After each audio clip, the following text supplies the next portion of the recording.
உருவாக்கி தருகின்ற கட்டமைப்பு தமிழ்நாட்டில் இருக்கின்ற போது ஏன் என்னுடைய பிள்ளை செல்வங்கள் ஹைதராபாத் செல்ல வேண்டும்? ஆக ஏன் அனுப்புகிறார்கள் என்று சொன்னால் அந்த ஆன்லைன் வேலை செய்யாமல் இருப்பது திட்டமிடுகின்ற சதி. அப்படி அப்ளை பண்ணி மாணவர்கள் யாரும் அதிகமாக வேறு மாநிலத்துக்கு சென்று தேர்வு எழுதாத இடங்களை வட மாநிலத்துவரை கொண்டு வந்து நிரப்புவதற்கான ஒரு சதி, ஒரு சூழ்ச்சி வலைப்பின்னப்பட்டிருக்கிறது. இன்னைக்கு சென்னை ஸ்டாலின் இருக்கிற மருத்துவக் கல்லூரியில் இருக்கிற சூப்பர் ஸ்பெஷாலிட்டி மருத்துவருக்கான 16 இடங்களிலே 14 இடங்களை வேறு மாநிலத்தவர்கள் படிக்கிறார்கள். கீழ்ப்பாக்கத்தில் இருக்கிற மருத்துவக் கல்லூரியில் இருக்கிற 14 இடங்களில் ஒரு சீட்டு படிப்பதற்கு நம்முடைய தமிழ்நாடு அரசு செலவு செய்கிற தொகை 1 கோடியிலிருந்து 7 கோடி ரூபாய். நான் சொல்றது எம்டி ரேடியாலஜிக்கு மேல இருக்கிற சூப்பர் ஸ்பெஷாலிட்டி மருத்துவம் படிப்பு இருக்கு. என் மாநிலத்தைச் சேர்ந்த என் மாணவர் செல்வங்கள் படிப்பதற்கு பதிலாக வட இந்திய மாணவர்களை கொண்டு வந்து இங்க யூஜி போன்ற சூப்பர் ஸ்பெஷாலிட்டி போன்ற உயர் மருத்துவத்தில் படிப்பதற்கு வாய்ப்பை உருவாக்கி தருகின்ற சதி வேலைத்தான் ஆன்லைன்ல தமிழ்நாட்டு மாணவர்கள் இன்றைக்கு இடம் கிடைக்காமல் அவர்கள் வெளி மாநிலத்துக்கு மாற்றம் செய்ய தேர்வை எழுத முடியாத நம்ம மாணவர்களுக்கு அந்த இடத்தை பறிக்கிற ஒரு சூழ்ச்சி நடந்திருக்கு. மாண்புமிகு தமிழ்நாடு முதலமைச்சர் அவர்கள் இன்றைக்கு தமிழக சட்டப்பேரவையில் விதி 110 கீழ் ஒரு அரசினர் தீர்மானத்தை கொண்டு வந்திருக்கிறார். அந்த அரசினர் தீர்மானம் என்பது ஏற்கனவே தமிழ்நாட்டில் நீட் ரத்து செய்யப்பட வேண்டும் என்பதற்காக 2 முறை சட்டமன்றத்தில் சட்டம் இயற்றியோம், தீர்மானம் நிறைவேற்றியோம், நாம் ஒன்றிய அரசுக்கு அனுப்பி வைத்திருக்கிறோம். நம்முடைய ஜனாதிபதி அவர்களுக்கு சட்டம் இயற்றி அனுப்பி வைத்தோம். ஆனால் ஜனாதிபதி அந்த சட்டத்திற்கு ஒப்புதல் தரவில்லை. ஆனால் தொடர்ந்து அனிதாவை தொடங்கி 20க்கும் மேற்பட்ட நம்முடைய தமிழ்நாட்டு மாணவர்கள் இந்த நீட்டு தேர்வை எதிர்கொள்ள முடியாமல் அதற்கான மன அழுத்தத்திற்கு ஆளாகி உளைச்சலுக்கு ஆளாகி தங்கள் உயிரை மாய்த்து கொண்டிருக்கிறார்கள். இந்த சூழலில் நாடு முழுவதும் இந்த நீட்டுக்கு எதிர்ப்பான மிகப்பெரிய ஒரு போராட்டங்கள் வெடித்துக் கொண்டிருக்கின்றன. நேற்றைய தினம் டெல்லியில் இதற்கான நீட்டு முகாமை தேர்வு இயக்குநரகத்தை பல்லாயிரக்கணக்கான மாணவர்கள் ஒன்று திரண்டு அந்த அலுவலகத்தை இழுத்து பூட்டி மிகப்பெரிய போராட்டத்தை முன்னெடுத்திருக்கிறார்கள். குறிப்பாக இந்த நீட்டிலிருந்து தமிழ்நாட்டு மாணவர்கள் அதிகம் கலந்து கொள்ளக்கூடாது என்கிற சூட்சமும் அங்கே பின்னப்பட்டிருப்பதாக நான் குற்றம் சாட்டுகிறேன். அதற்கு காரணம் தமிழ்நாட்டில் இருக்கிற லட்சக்கணக்கான மாணவர்கள் இந்த நீட்டு தேர்வுக்கான ஆன்லைன் இடத்தை தேர்வு செய்வதற்கான லாக்கிங் செய்கின்ற போது அந்த ஆன்லைன் சரிவர எங்குமே செயல்படவில்லை. உதாரணத்துக்கு என்னுடைய மகள் டாக்டர் சரண்யா யூஜி முடித்துவிட்டு பிஜிக்காக அவர் ஆன்லைனிலே தொடர்ந்து 3 முறை முயற்சி செய்தார். அதே மாதிரி என்னுடைய மருமகன் டாக்டர் செங்குட்டுவன் அவரும் முயற்சி செய்தார். என்னுடைய மகன்கள் அனைவரும் 5 பேர் மொத்தம் எனது உறவுகள் சேர்ந்து அது நீட்டுக்கான ஆன்லைனிலே முயற்சி செய்த போது கிடைக்கவில்லை. 5 பேரும் விமானம் எடுத்து ஹைதராபாத்துக்கு சென்று தேர்வு எழுதச் செல்கின்ற நேரத்தில் தேர்வு முகாம் அலுவலகத்தில் இருப்பவர்கள் தேர்வு ரத்து செய்யப்பட்டிருப்பதாக தெரிவித்திருக்கிறார்கள். நள்ளிரவு ரத்து செய்யப்பட்டால் எப்படி மாணவர்களுக்கு செய்தி போவோம்? ஆக தமிழ்நாட்டிலிருந்தும் இந்தியாவிலிருந்தும் பல லட்சக்கணக்கான மாணவர்கள் தேர்வை எழுதுவதற்காக இந்த முகாம்களை நோக்கி அந்த சென்டர்களை நோக்கி விமானங்களில், தொடர் வண்டிகளில், பேருந்துகளிலே, அதுவும் ஒரு 12ஆம் வகுப்பு படித்த ஒரு 16 வயது நிரம்பிய ஒரு இளம்பெண் இந்த தேர்வை எழுத போகின்ற போது இது போல சங்கடங்கள். அதே மாதிரி பிஜி எழுத போகின்ற போதும் சங்கடங்கள். ஒவ்வொரு மாணவனுக்கும் ஒரு தாயோ அல்லது தந்தையோ உடனிருந்து அழைத்துச் செல்ல வேண்டிய நிலைமை. மொழி தெரியாத வேறு மாநிலத்துக்கு சென்று அந்த இடத்தை தேர்வு செய்வதிலே இருக்கிற மிகப்பெரிய கடமை, மிகப்பெரிய கஷ்டம் இருக்கிறது. எப்படி எங்கே தங்குவார்கள், இடத்தை எப்படி கண்டுபிடிப்பார்கள், மொழி பிரச்சனைகள் இருக்கிறது.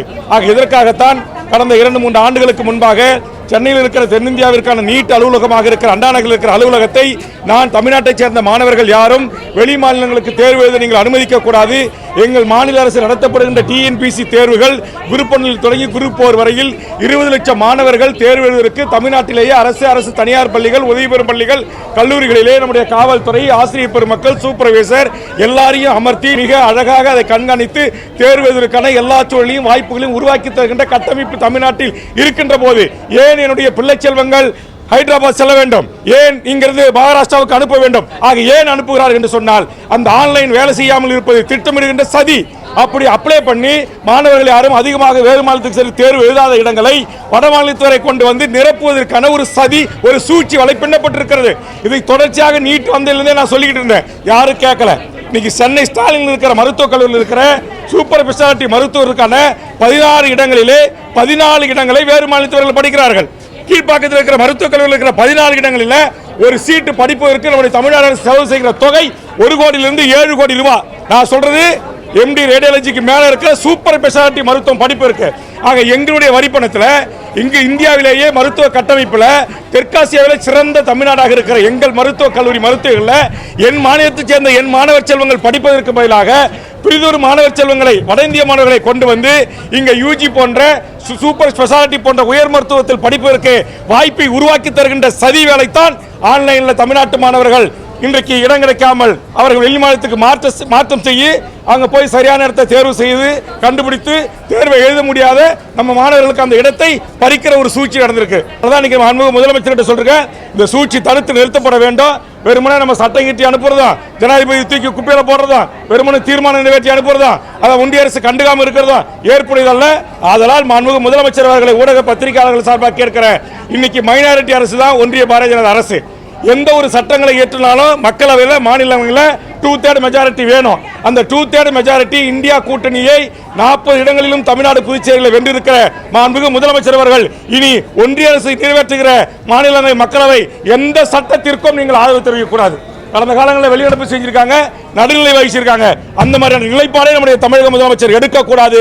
ஒன்றிய அரசுக்கு உரிய பயங்கரமான ஒரு அழுத்தத்தை தந்து நம்முடைய ஒட்டுமொத்த தமிழ்நாட்டின் கோரிக்கையாக இருக்கிற இந்த நம்முடைய மாணவர்களை அனிதா உள்ளிட்ட 20 உயிர்களை பழிவாங்கிய இந்த நீட்டு தேர்வு ரத்து செய்யப்படுகின்ற வரையில் இந்திய நாடாளுமன்றத்தை திராவிட முன்னேற்ற கழகம் தலைமையேற்று முடக்க வேண்டும். எந்த சட்ட மசோதாவுக்கு அனுமதி தரக்கூடாது, ஓட்டெடுப்பில் கலந்து கொள்ளக்கூடாது என்கிற ஒரு நிர்பந்தத்தை ஏற்படுத்த வேண்டும். இந்தியா கூட்டணி தலைவர் எதிர்க்கட்சி தலைவர் ராகுல் அவர்களை சந்தித்து இதற்கான தொடர் போராட்டங்களை மாண்புமிகு முதலமைச்சராகி நீங்கள் எடுக்க வேண்டும் என்று சட்டமன்றத்தில் என்னுடைய கருத்தை பதிவு செய்திருக்கிறேன். அதனால் மாண்புமிகு முதலமைச்சர் அவர்கள் இந்த அரசியல் தீர்மானத்தில் நிறைவேற்றியிருக்கிறார், அதை வரவேற்கிறேன், பாராட்டுகிறேன், நன்றி சொல்கிறேன். இனி எங்கள் அனிதாக்கள் இந்த மண்ணில் சாகக்கூடாது. இனி என் தமிழ்நாட்டு மாணவர் செல்வங்கள் அண்டை மாநிலங்களுக்கு தேர்வு எழுதச் சென்று மன உளைச்சலுக்கு ஆளாகி அழுது புலம்பி பெற்றோர்களிடத்திலே கண்ணீர் வடிக்கின்ற சூழல் இருக்கக்கூடாது என்று சொன்னால் இந்த நீட்டு பிஜி யூஜி அனைத்தும் ரத்து செய்யணும். உச்சநீதிமன்றமே சுட்டி காட்டிருக்கு. நீட்டு நெட் எல்லாத்திலுமே லஞ்சம், லாவண்யம், ஊழல். ஒரு கொஸ்டின் பேப்பர் 50 லட்சம் ரூபாயிலிருந்து 1 கோடி ரூபாய்க்கு விற்பனை செய்யப்பட்டு கண்டுபிடிக்கப்பட்டிருக்கிறது. இது விசாரித்த டிஜிபி ஒருவர் ஆம் குற்றம் நடந்திருக்கிறது உண்மை என்று இருக்கிறார்கள். 600க்கும் மேற்பட்ட மாணவர்களுடைய அந்த கொஸ்டின் அவுட் என்று சொல்லக்கூடிய அளவில் வாங்கி தேர்வை எழுதியவர்களுடைய தேர்வு ரத்து செய்யப்பட்டிருக்கிறது. ஆக மிகப்பெரிய ஒரு மோசடி. பல பன்னாட்டு பணக்கார பெரும் கார்ப்பரேட் நிறுவனங்கள் ஆண்டு ஒன்றுக்கு கிட்டத்தட்ட 1.5 லட்சம் கோடி இந்த நீட்டு தேர்வின் மாணவர்களிலிருந்து பணத்தை புடுங்கி டேர்ன் ஓவர் செய்கிறார்கள். அவர்களுக்கு ஆதரவாக ஒன்றிய அரசின் மனிதவள மேம்பாட்டுத்துறை செயலகம் செயல்படுகிறது. அதனால் ஒன்றிய பிரதமரை இதற்கு அடிவணி வைக்கின்ற வரையில் திராவிட முன்னேற்ற கழக தலைமையிலான இந்த மகத்தான வெற்றி கூட்டணி இந்த நீட்டை தேர்வை ரத்து செய்கின்ற வகையில் தன்னுடைய சட்ட போராட்டங்களையும் நாடாளுமன்றத்தை முடக்கின்ற முயற்சியும் மேற்கொள்ள வேண்டும் என்கிற என்னுடைய கருத்தை ஊடக பத்திரிகை நண்பர்களின் ஊடாக மாண்புமிகு முதலமைச்சருக்கு நான் முன்வைக்கிறேன்.